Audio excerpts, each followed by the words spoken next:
లీలాశకుడు ఒక చోట అంటాడు, ఒక గోపిక చాలా తెలివైంది, గడుసు గోపిక, ఎలా అయినా పట్టుకుందాం కృష్ణుడు అనుకుని కుండ దాచలేదు, వెన్న కుండ తెచ్చి కలుపులు బార్లా తెరిచి అక్కడ పెట్టేది. ఎలాగో ఎత్తుకుపోతాడు ఎక్కడ పెట్టినా. ఇప్పుడు వస్తే ముందు పిల్లలందరికీ పెడతాడు, పెట్టేటప్పుడు చెయ్యి అంతా వెన్న అవుతుంది, అడుక్కెళ్లే కొద్ది తీయాలి కదా, మరి మోచేయి వరకు అంటుకుంటుంది.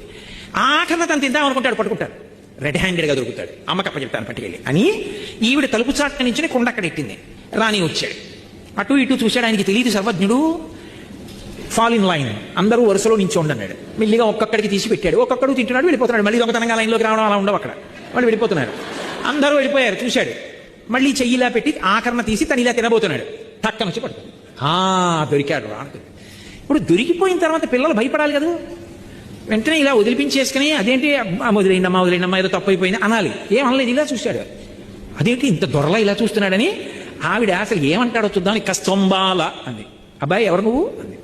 ఆయన అన్నాడు బలానుజ, బలరాముడి తమ్ముడు అన్నాడు. మధ్యలో ఈయన పేరు చెప్పడం మానేసి ఆయన పేరు ఎందుకు, ఇంట్లో ఉన్నవాడి పేరు బలానుజ అని. ఆవిడంది ఓహో కిమిహతే మన్మందిరాశంకయా, ఇక్కడికి ఎందుకు వచ్చావు అంది. ఇలా చూసి మా ఇల్లు అనుకున్నాను, మీ ఇల్లా. కిమిహతే మన్మందిరాశంకయా యుక్తం తమన్నవనీతపత్ర వివరే హస్తం కిమర్థం యసేహే మాతకంచనవత్సకం మృగజితం మాగా విషాదం క్షణ ఇత్యేవం వరవల్లవీ ప్రతివచ కృష్ణస్య పుష్ణాతునః.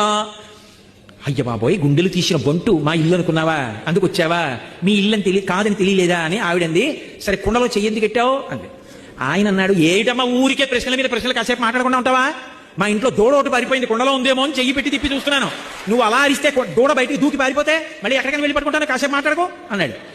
అయ్య బాబాయ్, దూడ కుండలో దూరిందా, ఇంత తెగింపా అని ఆవిడ చెయ్యి వదిలేసి ఇలా అంది, పొగితూ పారిపోయాడు. గోపిక తెల్లబోయేటట్టుగా మాట్లాడినటువంటి ఆ చిన్ని కృష్ణుడు మమ్ము రక్షించుగాక అన్నాడు.